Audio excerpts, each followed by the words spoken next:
il s'est actualisé le Après, j'ai 28. 14 autres profanies, Et c'est c'est ça? marqué 14 autres 3 à 5 profanies, jours après 15 autres profanies. l'actualisation.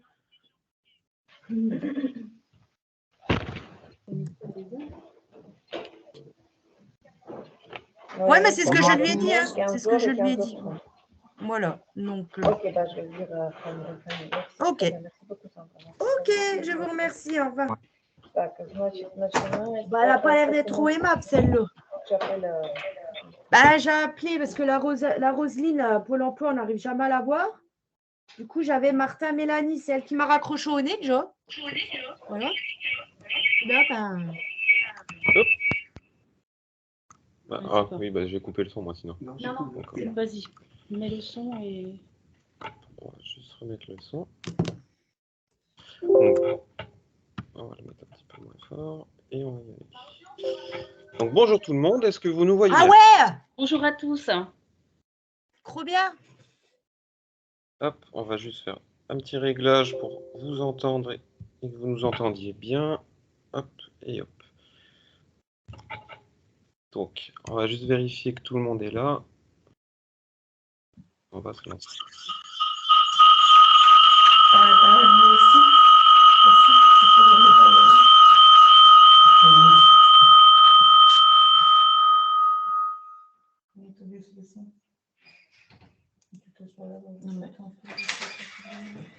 Ouais. Alors par contre, juste si vous voyez qu'il y a un petit larcène ou quelque chose, que vous coupiez vos micros et que vous les ouvriez juste pour prendre la parole, que vous ne laissiez pas ouvert en permanence, parce qu'on risque d'avoir des petits bruits parasites.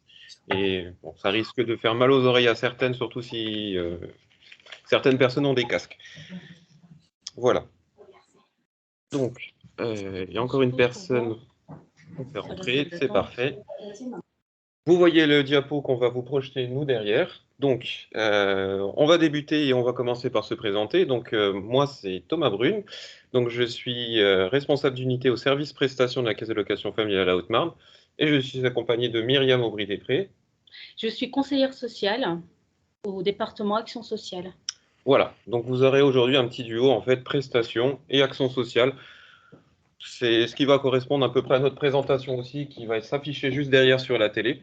Donc, ça va consister aujourd'hui à vous présenter les actualités réglementaires sur le mois de février 2023, avec même un petit retour en arrière sur la fin d'année de 2022.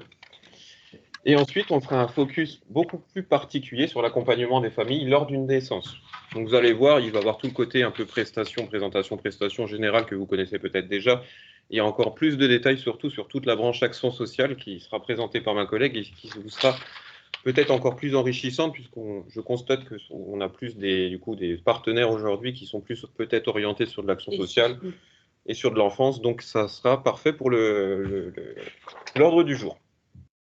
Donc, je vais juste revenir sur mon petit diapo pour faire défiler. Hop. Donc, le but d'aujourd'hui, c'est ce que je viens de dire, c'est vous présenter l'actualité CAF 2023 et du coup faire le focus sur l'accompagnement sur les premières naissances. Donc, ça va, les actualités, ça va se découler en plusieurs points. Donc, ça va être les demandes de subvention 2023 qui va être présentées par ma collègue, les dates de versement des prestations légales sur l'année 2023. Donc, vous allez voir, c'est assez bateau. Le déploiement de la nouvelle offre tuteur à destination des tuteurs physiques qui, elle, est intervenue du coup fin 2022, mais qui va du coup complètement se démocratiser sur toute l'année 2023. Un petit focus aussi sur la fonctionnalité transmettre un document, donc ce sera pour envoyer les documents à la CAF. Les aides aux vacances, donc tout ce qui englobe les aides aux vacances, vous allez voir, il y en a plusieurs. Je pense que vous le connaissez peut-être déjà aussi. Un focus sur la semaine de la petite enfance 2023, les résultats de la CAF de la Haute-Marne, du coup en 2021-2022. Et on vous reparlera aussi des prochaines dates pour les prochains webinaires allocataires. Voilà. Donc, je laisse ma collègue, du coup, débuter avec les demandes de subvention. Donc, moi, je vais vous faire un point, notamment par rapport aux demandes de subvention 2023. Donc, les demandes d'accompagnement financier au fonctionnement peuvent être examinées dès à présent. Ah, je me suis trompée. J'ai mis tout. Non, j'ai loupé une flyers. Pardon. On fait marche arrière. Voilà. Donc, au niveau des demandes de subvention 2023, donc, la convention d'objectifs et de gestion qui a été signé entre la CNAF et l'État est arrivé à son terme en décembre 2022. Donc actuellement, on est dans le cours des négociations pour définir les nouvelles orientations de la branche famille. Donc pour les années à venir, donc la signature de la COG 2023-2027, normalement devrait intervenir au cours du premier semestre 2023. Pour l'instant, on n'a pas beaucoup d'informations. Donc durant cette période transitoire, les partenariats, les financements ainsi que les paiements sont poursuivis, également l'accompagnement au niveau des partenaires. Donc les partenaires dès à présent qui ont un projet d'investissement ou de fonctionnement en cours de l'année 2023, donc là vous êtes invités dès à présent à présenter et à déposer vos projets auprès de la CAF. Donc les demandes de dossiers d'aide à l'investissement ou au fonctionnement doivent nous parvenir selon un calendrier bien précis. Donc les dates au niveau des calendriers, vous les avez là, avec des délais de retour. Donc il y aura 4 commissions au niveau de l'année, au niveau de l'action sociale. Donc celle de mars 2023, on aura besoin d'avoir un retour des dossiers. Pour la commission du 23, la date de délai de retour, du coup, c'est le 23 février 2023. Concernant celle du 15 juin 2023, on a un délai au 15 mai 2023 au niveau du délai de retour. Pour la commission du 12 octobre, le délai de retour est le 12 septembre. Et concernant la dernière de l'année 2023, du 30 novembre, le délai de retour des dossiers est au 30 octobre 2023. Ouais, la suivante. Donc, en ce qui concerne les demandes d'accompagnement financier au fonctionnement, elles peuvent être examinées dès à présent. Par contre, concernant les demandes d'accompagnement à l'investissement, elles ne pourront faire l'objet d'un examen qu'après la signature de la COG. Donc, les dossiers de demande de subvention sont à télécharger sur le site caf.fr, rubrique partenaire. Elles sont à transmettre à l'adresse suivante, donc c'est l'adresse que vous avez normalement au niveau des partenaires, c'est toujours la même adresse, c'est service-action-social@caf52.caf.fr. Donc, chaque conseiller technique de chaque territoire peut accompagner les partenaires, comme ça se fait d'habitude. Donc là, vous retrouvez les différents conseillers techniques avec les différentes communautés d'agglo, avec leurs coordonnées. Pour Madame Garnier, donc, on vous enverra le webinaire pour ceux qui souhaitent le recevoir. Concernant Madame Garnier, le numéro de téléphone, on a zappé le dernier chiffre, c'est 60. Donc ça, on vous le rajoutera pour vous renvoyer voilà, pour vous renvoyer le support webinaires, le support. Voilà. Donc, n'hésitez pas à poser des questions si vous avez des petites questions. Alors, soit vous levez la main, alors je ne le verrai pas trop parce que je ne vois pas Teams en même temps, mais sinon vous pouvez le mettre sur le fil de conversation, puis je le regarderai de temps en temps si ça ne vous dérange pas. Du coup, ça me permet d'enchaîner. Alors, on va revenir sur le point du coup un peu plus prestations. Donc moi, c'est juste pour vous présenter le calendrier des paiements des prestations classiques pour toute l'année 2023.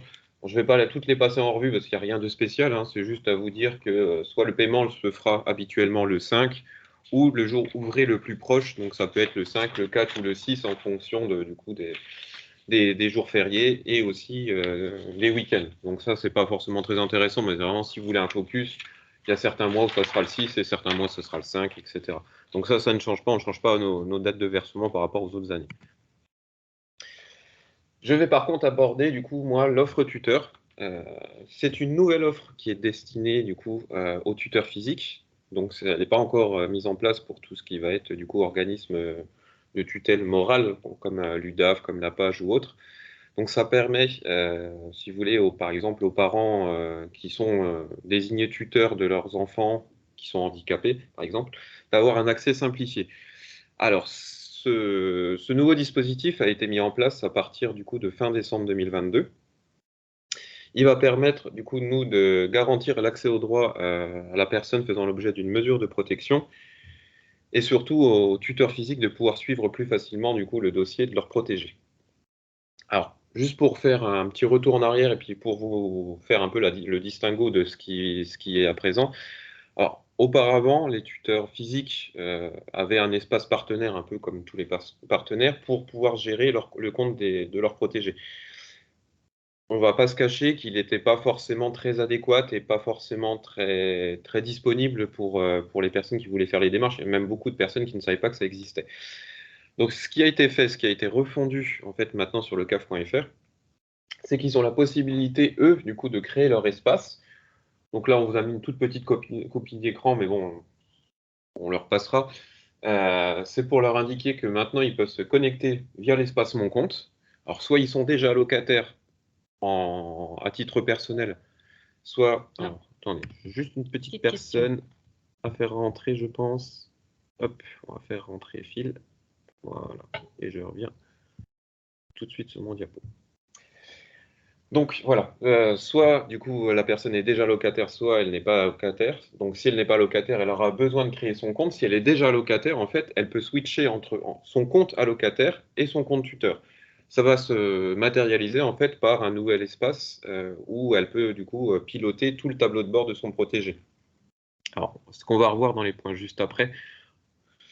Donc maintenant, ce qu'on va lui proposer, c'est bien une authentification en propre. Donc c'est-à-dire que c'est elle-même qui va se connecter sur son compte à elle en tant que tuteur, avec son compte tuteur. Donc c'est plus ou moins un compte partenaire, mais en tant qu'allocataire. Du coup, on va lui redemander de créer son espace avec le numéro de sécurité sociale, etc., son nom, son prénom, comme pour un allocataire sans ambiguïté.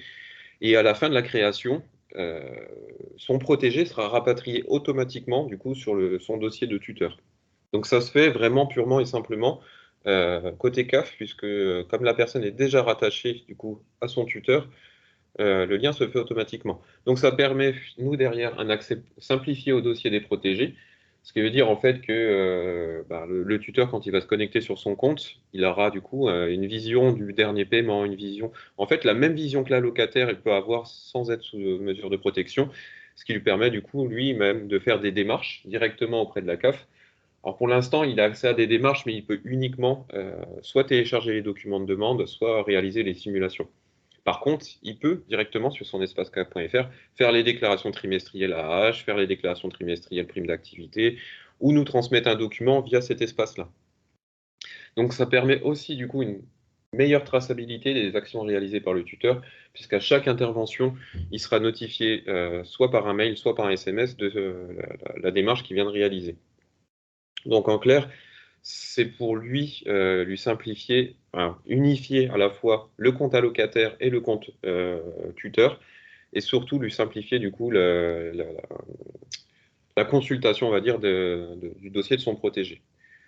C'est aussi une action qui va être menée pour les tuteurs moraux dans l'avenir. Alors on ne sait pas encore sous quelle forme, mais ça va se démocratiser aussi pour qu'on puisse proposer du coup un accompagnement beaucoup plus pratique, on va dire, pratique et facile pour toutes les structures aussi qui ont des protégés. Alors, hop, je vous remets juste le PowerPoint. Donc, voilà pour le focus sur l'espace tuteur. Donc vous inquiétez pas, encore une fois, on vous remettra à disposition, nous, derrière le PowerPoint pour que vous puissiez reprendre, vous, de votre côté. Et si vous avez des interrogations, on est toujours disponible, vous pourrez toujours écrire et on reviendra plus précisément sur ces sujets-là. Hop.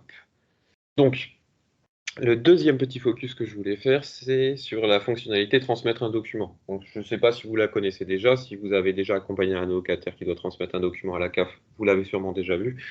C'est juste pour vous dire que depuis du coup l'année dernière a été mis en place un petit dispositif qui s'appelle transmettre un document sur le site, sur l'espace CAF.fr de la locataire, qui lui permet à tout moment, nous, de nous transmettre du coup un document dématérialisé sans avoir besoin de nous l'envoyer ou passer par une boîte postale ou autre, ou une boîte mail ou autre.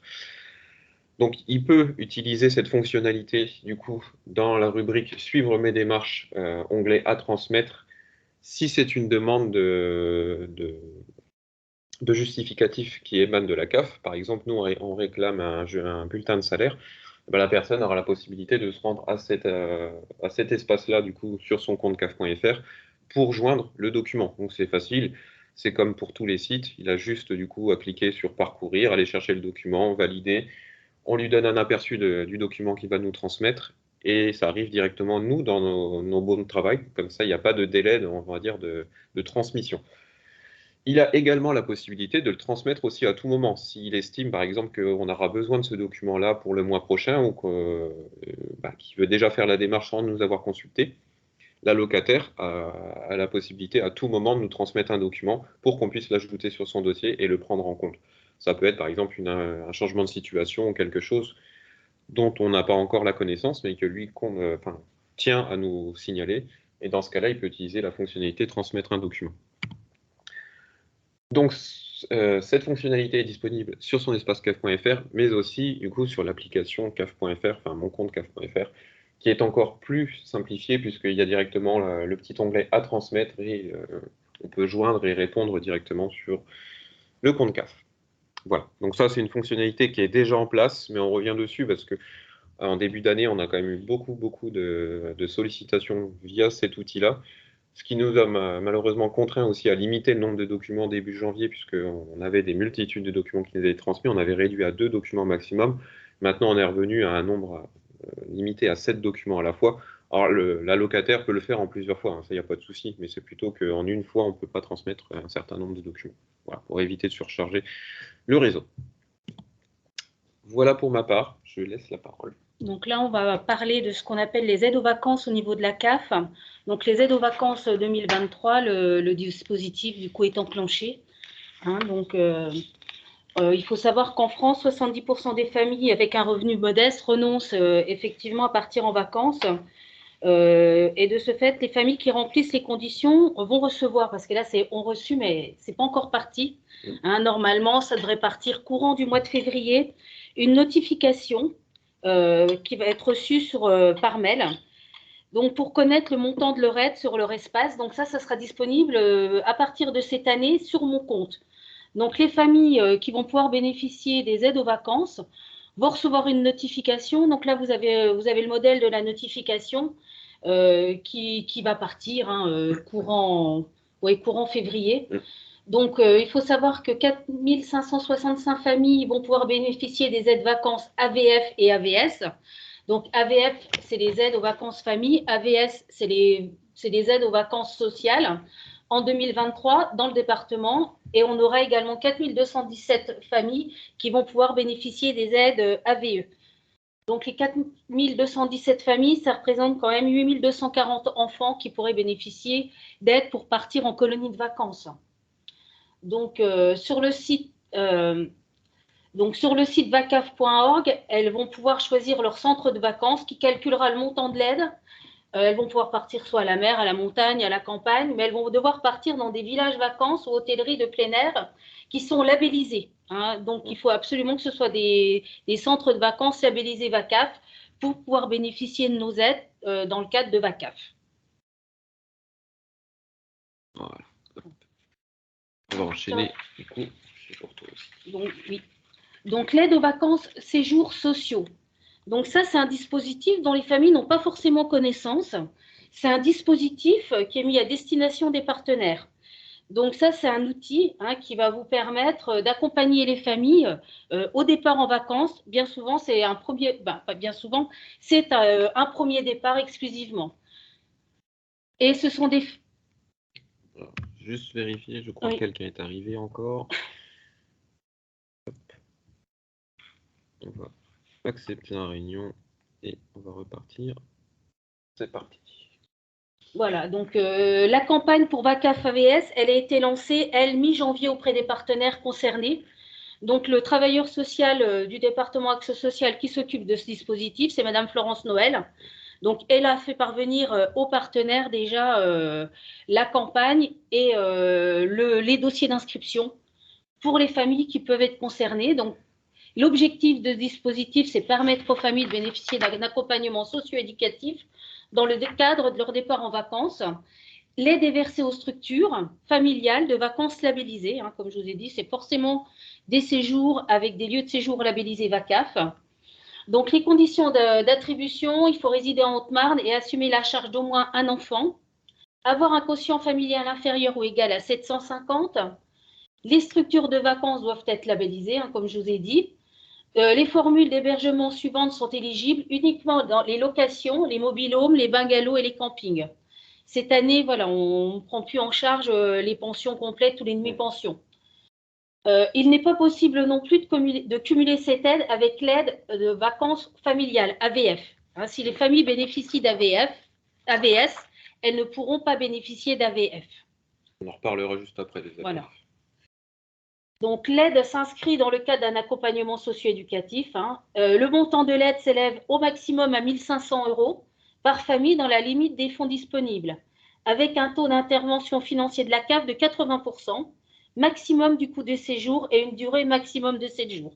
Donc, il y a une aide financière qui est importante de la CAF. Donc, c'est pour ça que les familles ne sont pas forcément informées, que c'est un dispositif qui est à disposition des partenaires pour pouvoir mettre en place des projets avec les familles qu'ils accompagnent. Alors, eh bien, dans la même dynamique, je vais vous présenter, moi, l'aide aux vacances enfants. Alors, c'est encore une autre variante. Cette fois, elle est juste destinée, du coup, aux enfants. Donc, c'est pour permettre aux enfants de partir en vacances dans une structure labellisée par le service commun VACAF. Donc, on va encore parler d'une fois de la labellisation VACAF, mais une labellisation un peu plus particulière, puisque l'aide est accordée pour un séjour minimum de 5 jours et un maximum de 15 jours.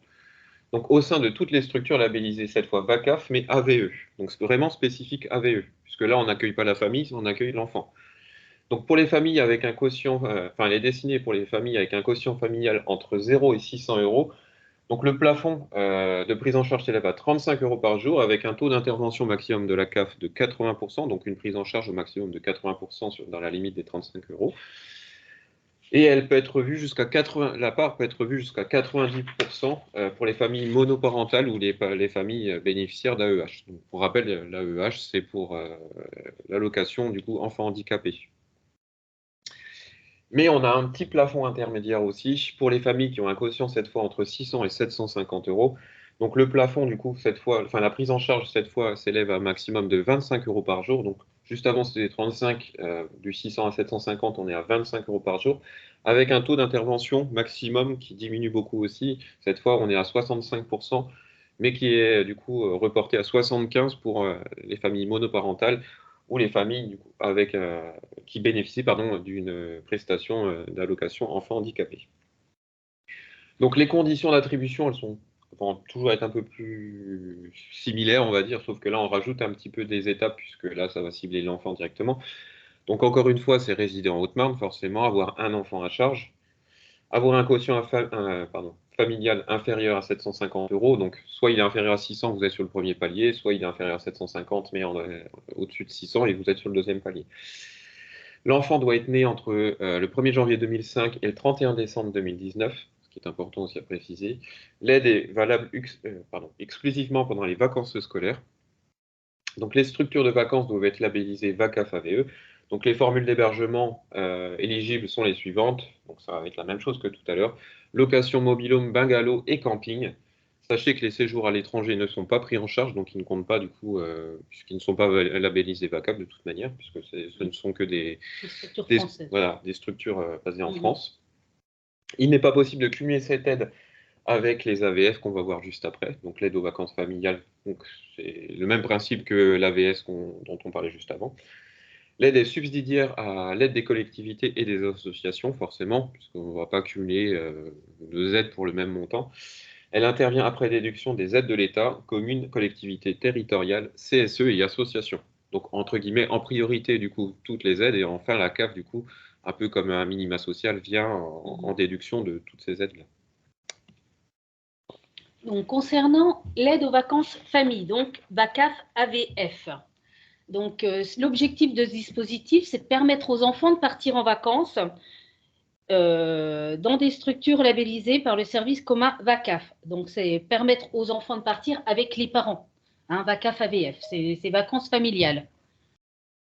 Donc, l'aide est accordée pour un séjour par an d'une durée de 2 nuitées minimum et de 10 nuitées maximum au sein de toutes les structures labellisées VACAF AVF. Si ça disparaît, c'est pas grave. Voilà, accepté. Madame Juillet qui est revenue. Et on va revenir sur le support tout de suite. Hop, voilà. Donc, pour les familles, il faut qu'elles aient un quotient. Pour les familles avec un quotient entre 0 et 600 €, le plafond de prise en charge s'élève à 600 € avec un taux d'intervention maximum de 60% par la CAF. Cette part est portée à 65% pour les familles monoparentales ou bénéficiaires d'AEH. Pour les familles avec un quotient compris entre 600 et 750, la prise en charge s'élève à 500 € avec un taux d'intervention maximum de 55% par la CAF.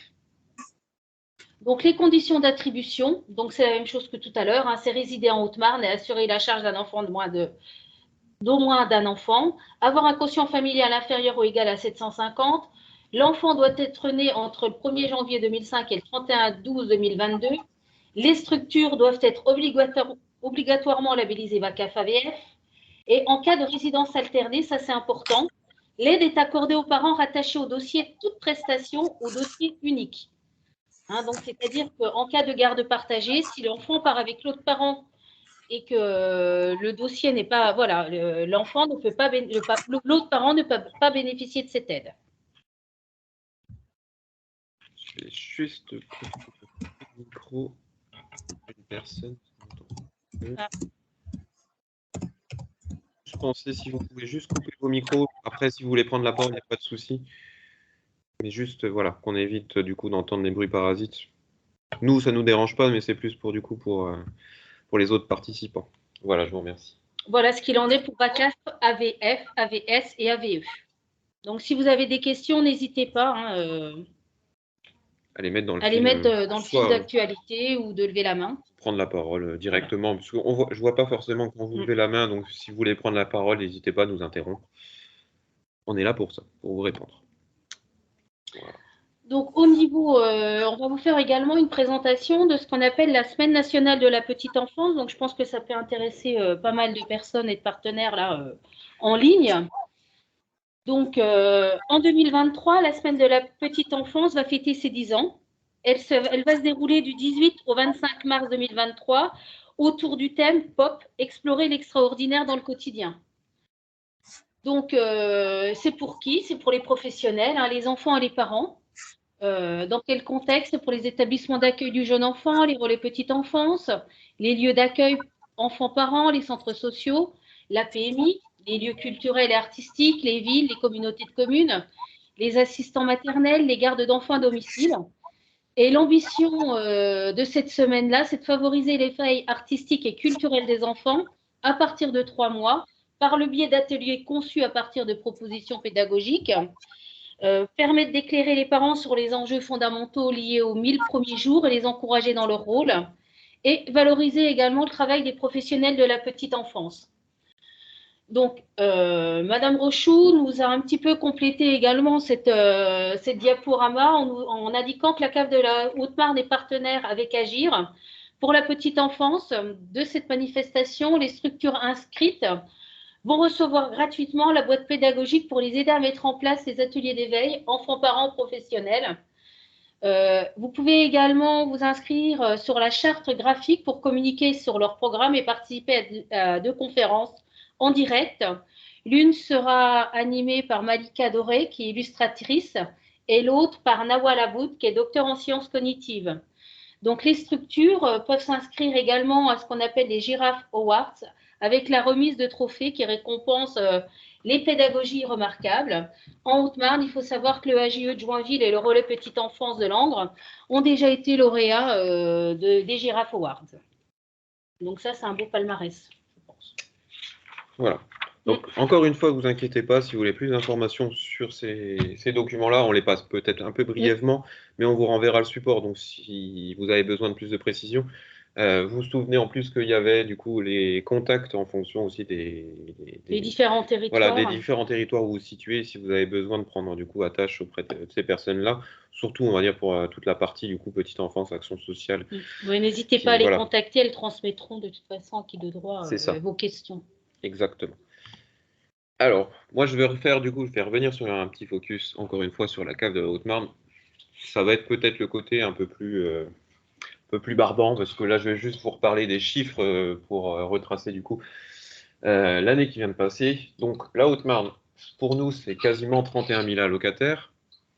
C'est 71 000 personnes couvertes, soit 41% de la population du département. Donc ce taux variant de 32 à 46% selon les communautés de communes. Donc, tout dépend aussi de la ruralité. 47% de familles avec des enfants, 49% par rapport au niveau national. 13% des allocataires ont la totalité des ressources financières composées de prestations légales, contre 12% au niveau national.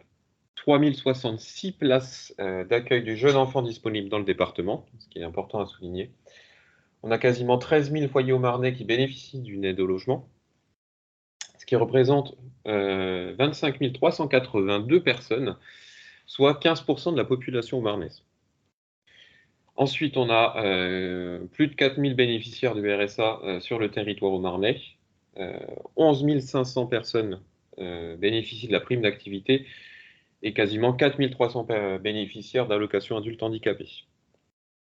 Donc, je rappelle juste RSA et allocation adultes handicapés que nous, on va classer du coup en minima social et la prime d'activité du coup qui complète les revenus. Et des portails sociaux disponibles par EPCI sous CAF.fr, rubrique partenaire / nos publications. Donc toutes ces informations-là, vous pourrez toujours les retrouver du coup sur le portail partenaire. Et voilà, vous aurez le petit focus sur le portail social. Bon, vous ne voyez peut-être pas forcément bien le slide depuis la caméra.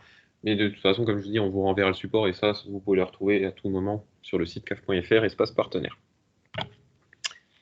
Donc, concernant les prochaines rencontres, là, sur le mois de mars, il va y avoir deux rencontres prévues, une pour les parents allocataires et une autre pour les partenaires, sur le thème de la séparation. Donc, le premier aura lieu le 3 mars 2023, c'est ce qu'on appelle les séances parents après la séparation. Donc là, ce sont des ateliers collectifs d'accompagnement des parents en cours de séparation ou déjà séparés. Donc, cet atelier sera à l'UDAF, aura lieu à l'UDAF de Chaumont de 14h à 16h. Donc, cet atelier sera animé par un travailleur social de la CAF, un de la MSA, une juriste du CEDFF et une médiatrice de l'UDAF. Donc là, ces séances, on va inviter un certain nombre de parents, c'est libre. Voilà, et voilà. Hein, donc, ils pourront se présenter et bénéficier en fait de cet atelier collectif. Il y aura également un webinaire partenaire sur les actualités du mois de mars. Et il y aura notamment, du coup, un focus sur l'accompagnement des familles en cas de séparation. Et il aura lieu jeudi 9 mars à 10h30. Hop. Ensuite, pour les prochains, j'aurais dit les prochains plutôt que les prochaines, pour les prochains webinaires partenaires, comme le dit ma collègue, justement, on en a le prochain, c'est le 9 mars, puisqu'on en fait un tous les mois, le 9 mars à 10h30, qui revient encore une fois sur les actualités réglementaires, un peu comme on le retrace aujourd'hui. Un zoom sur l'accompagnement lors d'une séparation. Donc aujourd'hui, ce sera la naissance, la prochaine fois, ce sera la séparation. Bon, malheureusement, on espère que ce n'est pas dans la suite des événements. Ensuite, le 13 avril, donc pour le mois d'avril, à 10h30, encore une fois, les actualités réglementaires. Donc ça, on retracera ça à chaque fois. On fera un zoom sur l'offre de services en ligne. Donc, on vous reparlera de CAF.fr, l'application mobile monenfant.fr, les 1000 premiers jours, dont on va quand même parler un peu tout à l'heure aussi, et le site pensionalimentaire.fr. Donc ça va vraiment être tout ce que nous, on propose, entre guillemets, comme service annexe en plus de CAF.fr. Ensuite, pour le mois de mai, ça sera un zoom à destination des jeunes. Donc ça, c'est quelque chose qu'on a déjà fait aussi, sous forme de Facebook Live, sous forme d'autres choses. De vous parler pour toutes les aides aux jeunes. Au mois de juin, ça sera un zoom sur la prévention des indus, la politique de contrôle et de lutte contre la fraude. C'est un peu moins rigolo. Et au mois de juillet, ça sera un zoom sur la prime d'activité. Donc, c'est souvent assez important de revenir dessus, puisqu'on a beaucoup de bénéficiaires potentiels qui ne font pas leur demande, et ça peut être intéressant des fois de leur rappeler ou d'inciter le plus de gens possible à faire une simulation. Ça ne coûte rien, et ça peut rapporter gros, si je puis dire. Alors, si elle veut bien passer, on va passer à la suivante. Voilà. Voilà, donc là, on va faire le focus sur l'accompagnement des familles lors d'une naissance. Donc, il faut savoir qu'au niveau de la CAF de la Haute-Marne, il y a 3 travailleurs sociaux qui travaillent sur différents territoires et pour lesquels on accompagne des familles allocataires dans le cadre de différentes offres, dont l'offre naissance, pour lequel on va faire un focus aujourd'hui. Alors, normalement, il y avait une petite vidéo à vous passer, mais là, pour un petit souci technique, parce que je pense que si on la passe, vous n'aurez pas le son. Donc, c'est pas grave. De toute façon, on va redécrypter, du coup, nous, la vidéo qui, normalement, résume tout en 2 minutes. On va vous le refaire, entre guillemets, en grandeur nature, en vous repassant, du coup, les diapos derrière, pour vous redétailler ça. Mais de toute façon, le lien, vous l'aurez, vous, de votre côté, quand on vous enverra le support.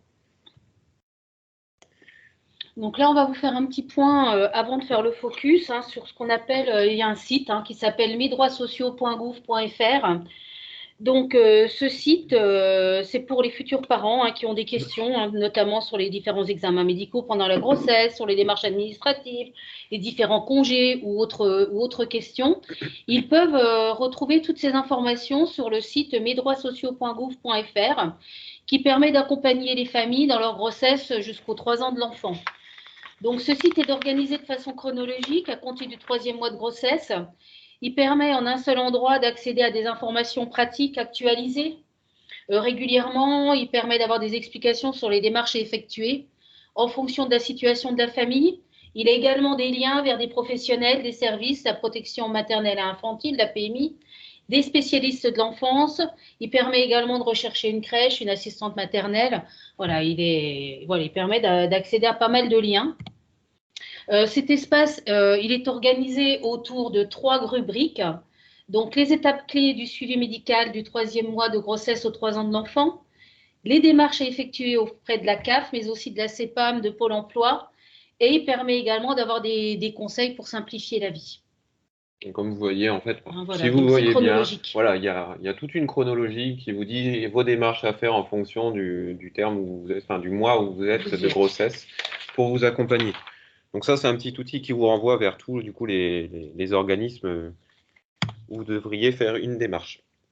Donc la première étape, là où tout commence forcément, du coup, c'est la déclaration de grossesse, enfin, où tout commence pour les organismes, on va dire.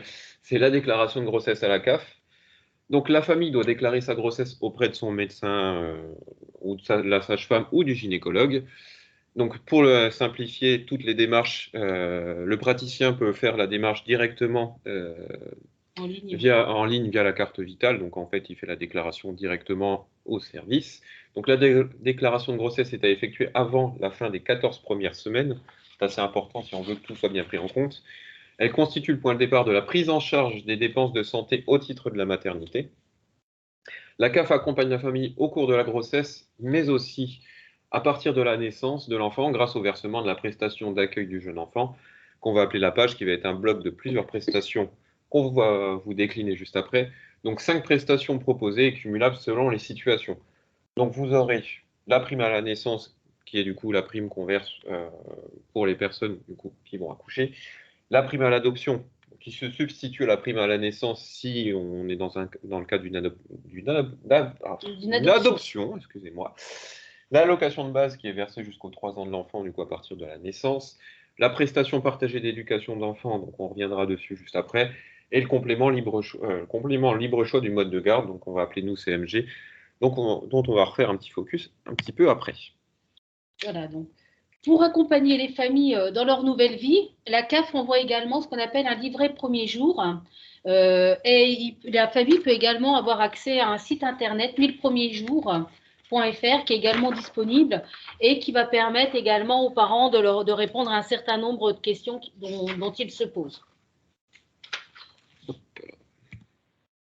Dans le cadre du livret 1000 premiers jours, on peut avoir également accès à ce qu'on appelle le programme Malin. Donc, le programme Malin, c'est vraiment un dispositif qui est intéressant pour les familles.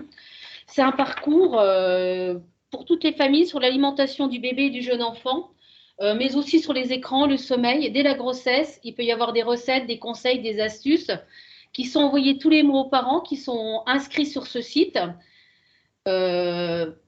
Toutes les recettes et conseils du programme sont issus des recommandations du Programme national nutrition santé et validés par des pédiatres spécialistes de l'alimentation. Donc, ce programme Malin, il offre également des bons de réduction d'une valeur de 244 € qui sont à utiliser dans n'importe quel supermarché sur du lait, des petits pots, des céréales. Mais par contre, il faut que les parents aient un quotient familial inférieur à 850 pour pouvoir en bénéficier.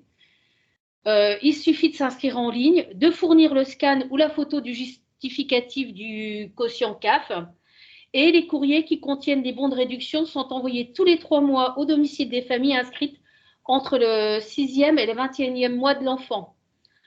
Donc voilà, et c'est également, c'est pas que des bons de réduction, ce site, ni des recettes, hein, c'est également un programme avec une boîte à outils qui est à disposition des professionnels pour faciliter l'accompagnement des familles sur la nutrition infantile. Donc vous pouvez retrouver différents liens du programme. Donc là, c'est pareil, hein, vous pourrez retrouver ces liens sur le document, le support qu'on va vous envoyer. C'est ça.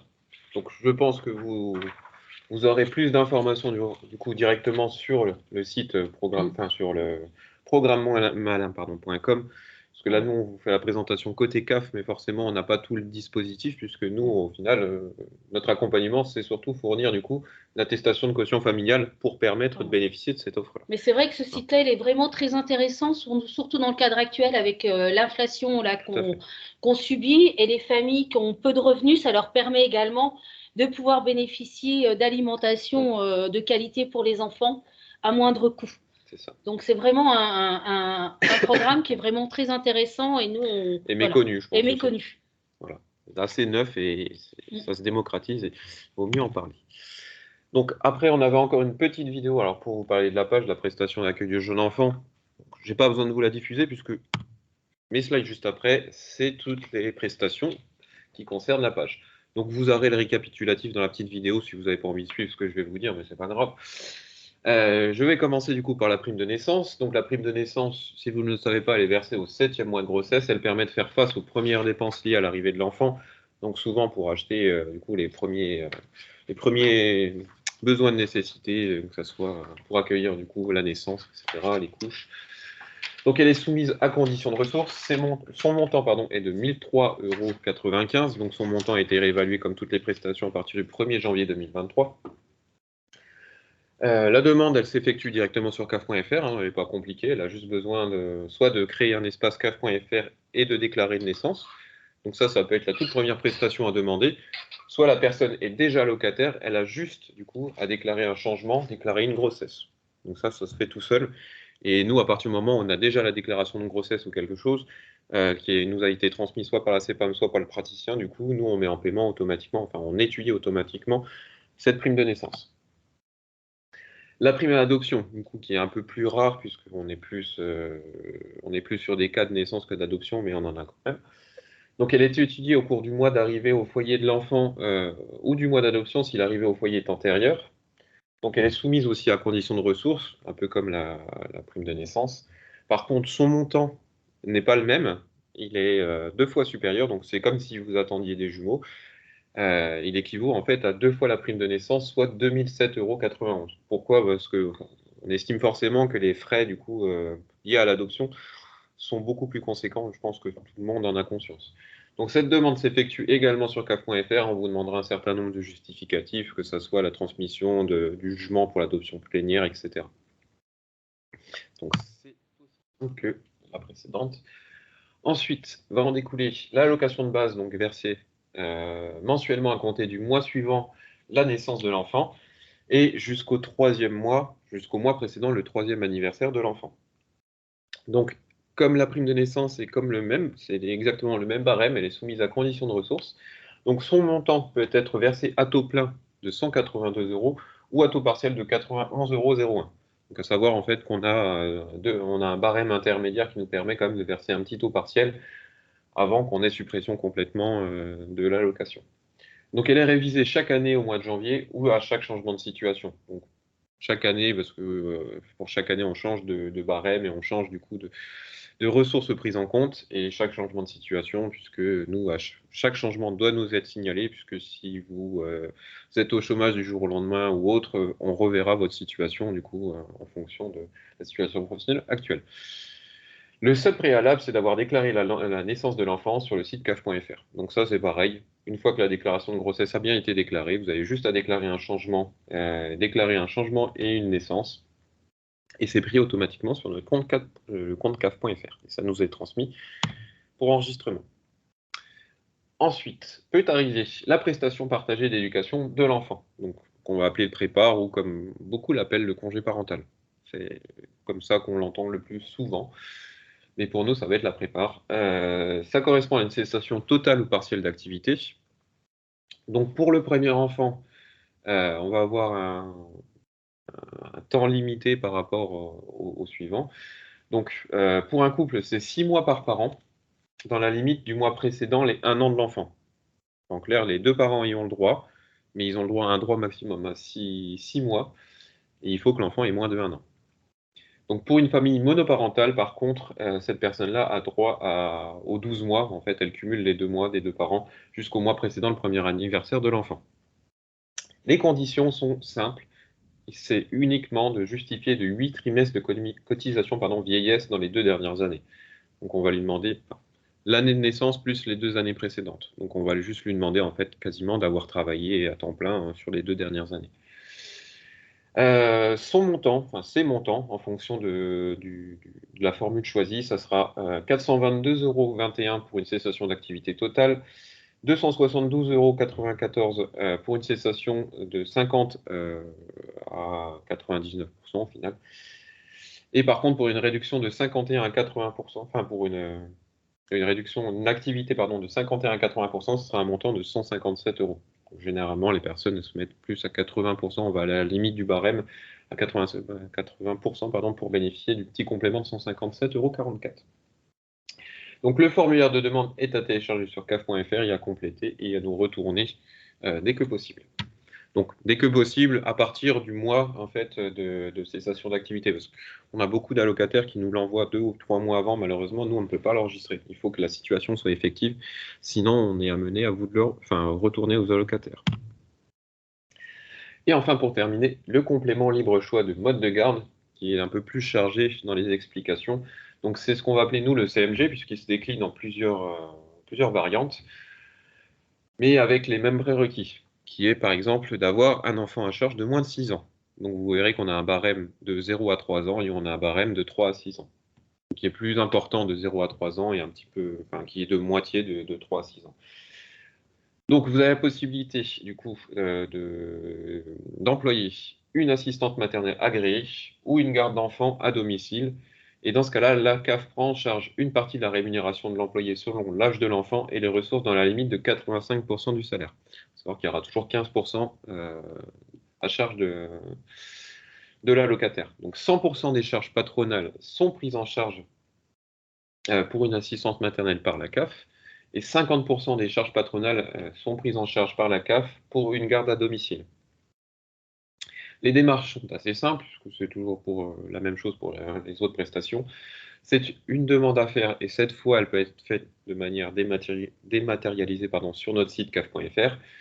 Puis elle est transmise directement au centre Page Emploi. Donc nous, dès qu'on l'enregistre, on envoie les informations au centre Page Emploi, qui lui va gérer derrière toutes les démarches avec l'assistante sociale, avec les volets sociaux, etc. L'assistante maternelle. Oui, excusez-moi. Page Emploi crée le dossier et on informe le parent employeur. Le parent employeur déclare mensuellement ses salaires sur pageemploi.ursaf.fr. Et enfin, Page Emploi calcule les cotisations et le complément mode de garde en tenant compte des éléments transmis par la CAF. Donc, le service Page Emploi propose 2 possibilités aux parents, soit un service tout en un, l'autre on le verra juste après. Pour le service Page Emploi tout en un, Page Emploi prélève le salaire de l'employé, déduction faite du complément mode de garde, donc c'est lui qui fait la déduction complète, sur le compte de l'employeur et le verse sur le compte du salarié, et la CAF, elle, verse le CMG sur le compte de l'employé. C'est un peu barbare dit comme ça, mais en clair, c'est pour dire qu'on déduit directement, nous, du coup, Page Emploi déduit directement le CMG pour avoir évité, du coup, qu'on le verse à l'allocataire, qui le reverse, du coup, en salaire à l'assistante. Et ça évite aux parents de faire l'avance totale des frais, en fait. C'est ça, financièrement, c'est beaucoup plus simple pour lui. Tout à fait. Et ça permet aussi à l'assistante maternelle d'avoir une garantie, entre guillemets, de revenus. Voilà, une partie. Il peut y avoir un impayé, mais au moins le complément mode de garde lui est versé. Donc, dans le service tout en un, le parent employeur verse le salaire à son employé et perçoit le complément mode de garde sur son propre compte bancaire. Voilà. Donc, après, on vous remet du coup les démarches. Si vous êtes déjà allocataire, c'est directement sur le site caf.fr. Si vous n'êtes pas allocataire, il faudra créer un compte et faire la démarche derrière sur le site caf.fr encore une fois. Donc, on vous refait aussi un petit focus du coup sur le site URSAF. Du coup, c'est le site de Page Emploi qui vous remet toutes ces actualités propres dont on n'aurait pas connaissance puisque on ne fait pas tout de leur côté. Donc, ensuite, on a la possibilité de faire appel à une structure. Donc, pour une structure, il peut y avoir du coup le paiement d'une aide forfaitaire dans la limite de 85% des dépenses facturées par enfant gardé si la structure emploie des assistantes maternelles agréées ou s'il s'agit d'une microcrèche. Ou sinon, par famille si la structure emploie des gardes d'enfants. Donc, on distinguera bien, en fait, dans ces structures-là, si ce sont des assistantes maternelles agréées ou des gardes d'enfants. Le formulaire de demande est à télécharger sur caf.fr, à compléter et à retourner par la CAF. Donc pour les structures, en fait, comme c'est un peu plus complexe, on le met pas à disposition directement en formulaire pré-rempli. Voilà. Et des structures CMG, en fait, en Haute-Marne, on en a juste 2 sur Chaumont. C'est ça. Voilà. Donc elles sont assez limitées. Excusez-moi, je me permets de vous Oui. interrompre parce que justement, moi j'ai une question. Je fais partie de ces 2 structures Oui. et ça fait 5 ans que je suis ouverte et le plafond en fait pour le versement de la CMG, il n'a pas évolué. C'est-à-dire que on est toujours, si mes informations sont bonnes, limité à 10 € par heure. Allô? Oui, non, on je vous écoute. Oui, je réfléchis. Voilà, et du coup, je voulais savoir, enfin, je me doute que vous n'avez pas la réponse directement à ma question, mais avec toute cette inflation et tout ça, est-ce que vous savez si la CNAF a prévu d'augmenter un petit peu les montants pour nous permettre de suivre l'inflation et de nous en sortir un petit peu? Pour le moment, c'est vrai qu'on n'a pas d'informations sur nos sites. Après, toi, est-ce que vous avez… Alors c'est certain que non. De toute manière, les barèmes sont réévalués. Ils ont été réévalués au 1er janvier. Si nous, on n'a pas d'évolution au 1er janvier, ils restent ainsi, c'est pas envisagé par la CNAF de toute manière. Pour le moment, en tout cas. Après, c'est vrai que du coup, vous avez bien compris que ça dépend pas de nous, un TRACAF, mais Ah oui, bien sûr. mais côté Non, national, c'était juste. il n'y a aucun Voilà, projet. Voilà, on n'a pas connaissance de projet de réévaluation du montant. Alors, c'est sûr que ça pourrait être un bon axe, un bon levier d'optimisation et peut-être quelque chose sur lequel il pourrait s'intéresser. Malheureusement, on n'a pas beaucoup de poids sur du coup les décisions, puisque c'est au-delà de la CNAF, c'est même du coup ministériel directement. Donc, bien sûr. Non, je me permettais juste de l'occasion pour, oui, pour soulever la question. On se mettra et puis on redira. Je pensais qu'elle avait quand même évolué. C'est pour ça. Ça m'interpelle aussi. C'est vrai que les en tout cas, moi, j'ai prestations- eu aucune information, quoi. Ni par le syndicat, ni par la CAF directement. Je sais que les prestations ont évolué pour les familles, Oui. mais le montant, il n'a pas évolué. Et vous êtes quelle structure? Parce que du coup, je ne vois pas. Je suis la microcrèche auprès de mon arbre. Ah, auprès de mon arbre, d'accord. Okay. Voilà. Bon, on se renseigne et puis on vous tiendra informé. Voilà. Merci beaucoup. Si ça évolue et que vous ne le savez pas, je ferai du coup le nécessaire. Si vous n'avez pas de retour de ma part, c'est que il n'y a rien à espérer entre guillemets pour l'instant.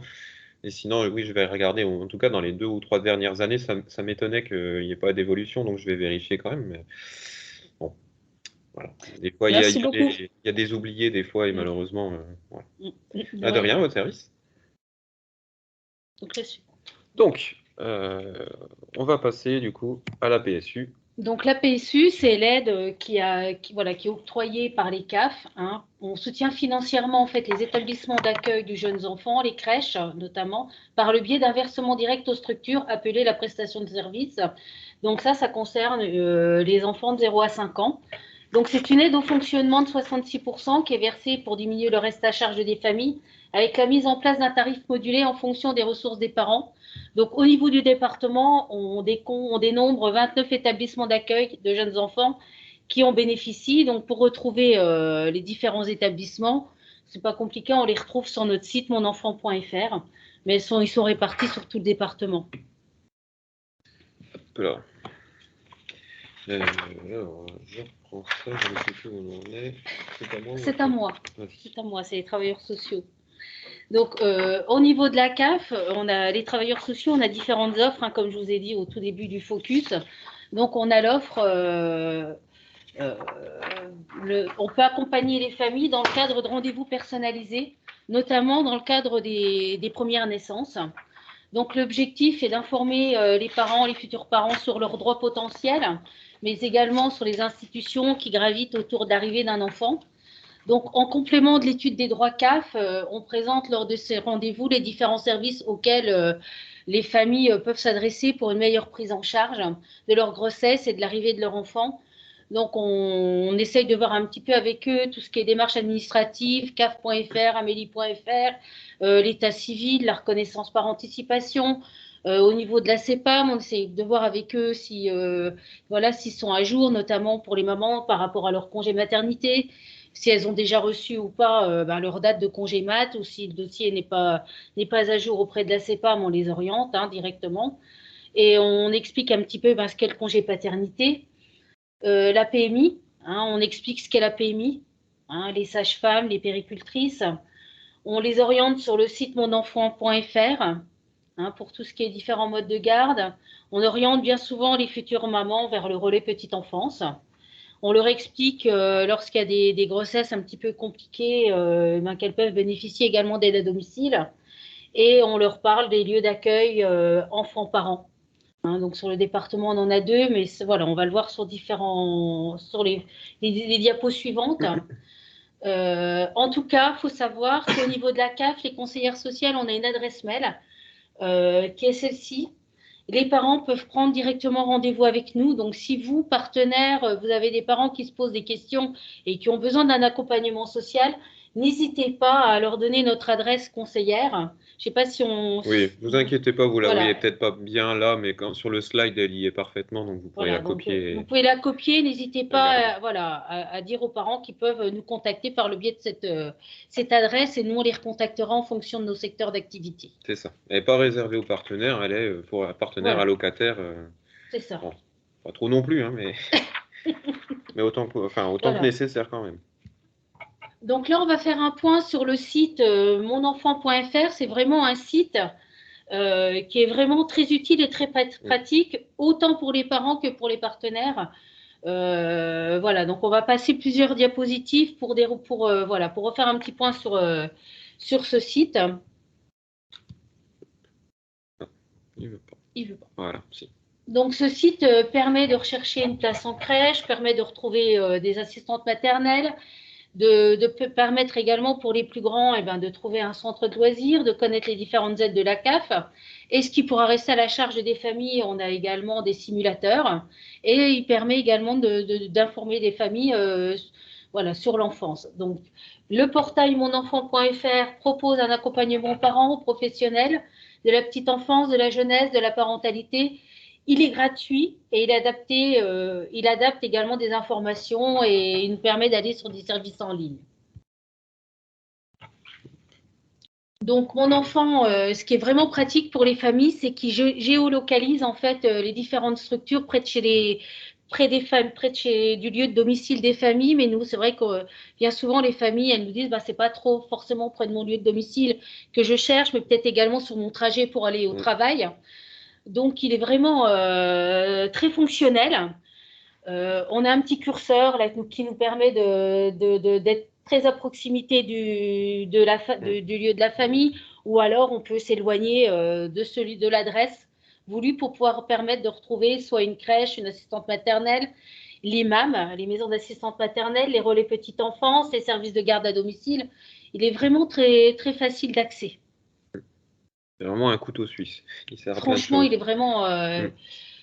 Et il est actualisé. Il faut savoir que les assistantes maternelles, elles sont régulièrement actualisées sur ce site.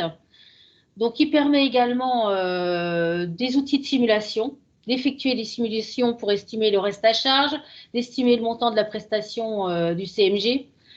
Les familles peuvent vraiment faire pas mal de recherches. Il faut savoir que toutes les assistantes maternelles qui sont sur le site sont forcément agréées puisqu'il est agrémenté par le conseil départemental au niveau des assistantes maternelles. Donc oui, c'est vraiment un site qui est alimenté à la fois par la CAF, à la fois par le conseil départemental et tous les partenaires qui entourent la petite enfance.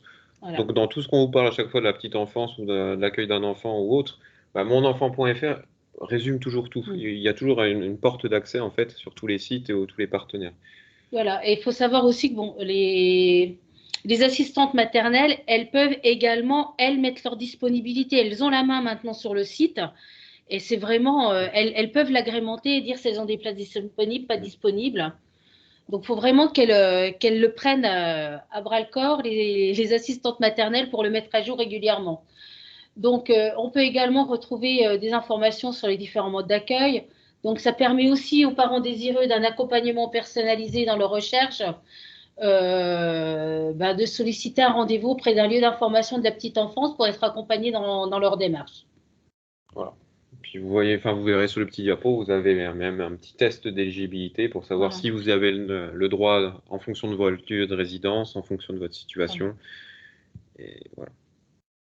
Donc, on retrouve également d'autres informations qui peuvent être utiles pour les parents. Hein, donc, c'est un site qui est vraiment actualisé régulièrement avec des actualités récentes. C'est ça. Encore plus d'actualités que sur CAF.fr. CAF.fr, généralement, on a des actualités locales et nationales assez brèves, là où, par contre, tout ce qui entoure l'enfance, vous retrouverez vraiment tout sur monenfant.fr. Alors, c'est pas forcément du local, je crois qu'il n'y a pas de local, c'est que du national. C'est que du national. Voilà. Mais par contre, vous avez vraiment tout ce qui se passe toute l'année en France. Et voilà. C'est plus global, mais c'est bien fait. Hop, je suis à jour. J'arrive.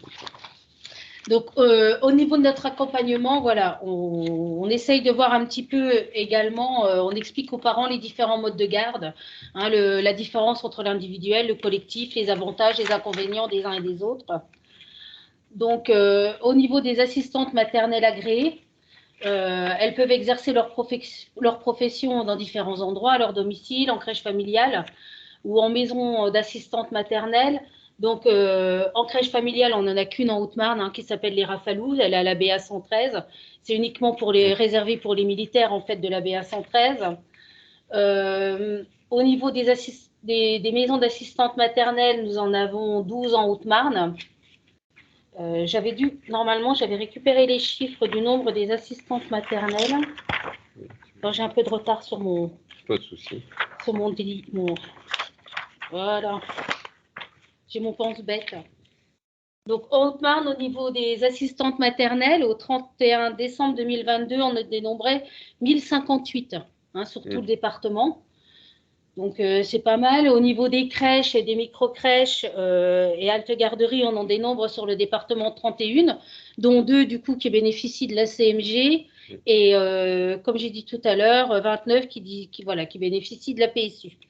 Donc, ce qui représente quand même au niveau des crèches, micro-crèches, 590 places enfants sur le territoire au Marnais. Voilà.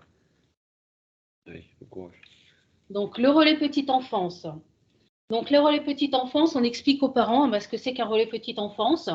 Donc, on leur dit que c'est un lieu d'information qui permet d'accompagner les assistantes maternelles dans leur pratique, d'organiser des activités d'éveil pour les enfants, accueillis avec leurs assistantes maternelles, de renseigner les différentes candidates à l'agrément, mais également d'informer, d'orienter et d'accompagner les parents sur leurs différents modes d'accueil.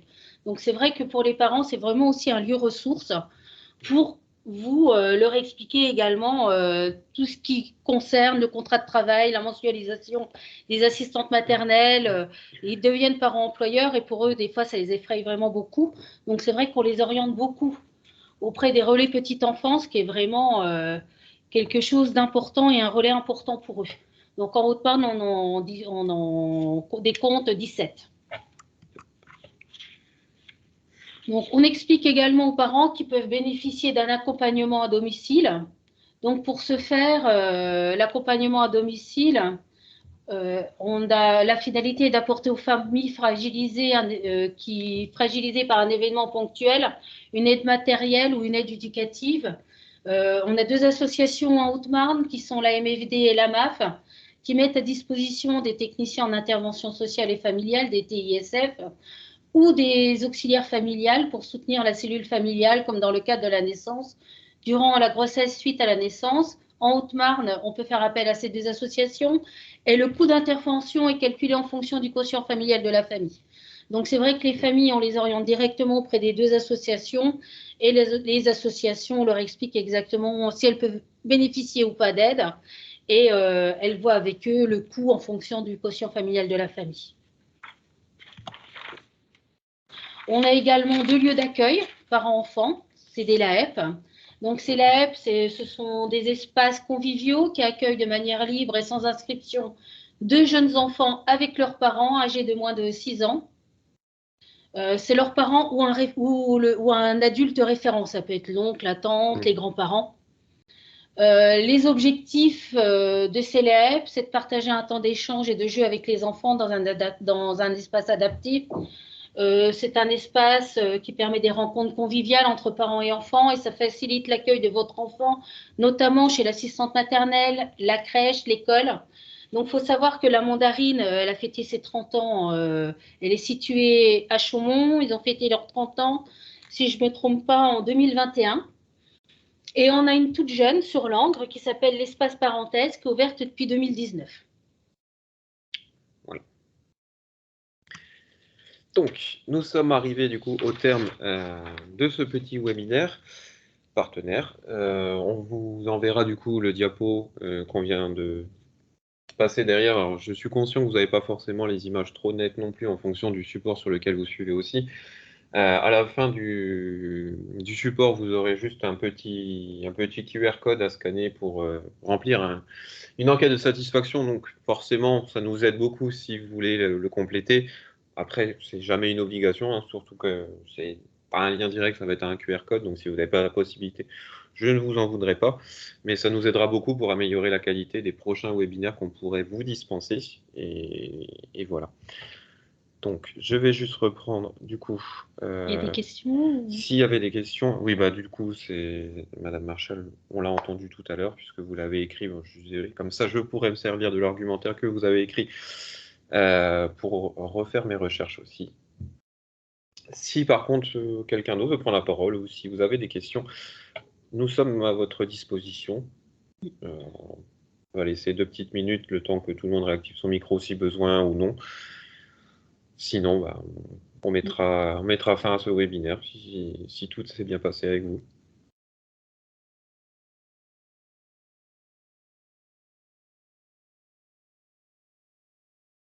Pas de questions particulières. Alors j'espère et j'en déduis que c'est ce que tout a été bien présenté, que tout a été bien compris. Alors forcément, nous, en tant qu'intervenants, c'est aussi une petite nouveauté webinaire partenaire, parce que vous êtes habitués à ce que ça soit présenté par notre directeur adjoint, M. Wagner. Donc je pense qu'on va reprendre successivement, alors, en fonction des services et des prestations proposées, du coup, ces présentations-là. Et voilà. Donc pour nous, ça a été un plaisir de vous le présenter. Tout à fait. Surtout quand il n'y a pas trop de questions pour nous déstabiliser, c'est encore mieux, mais il n'y a pas de souci, on est à votre écoute, donc n'hésitez pas. Si vous n'avez pas de questions du coup, je vous souhaite à toutes et à tous une très bonne journée. À très bientôt si je suis amené à représenter le webinaire avec vous. Et voilà, et aussi un bon appétit. Bonne fin de journée à tous. Okay. Merci beaucoup. Merci Je vais aller beaucoup. couper l'enregistrement.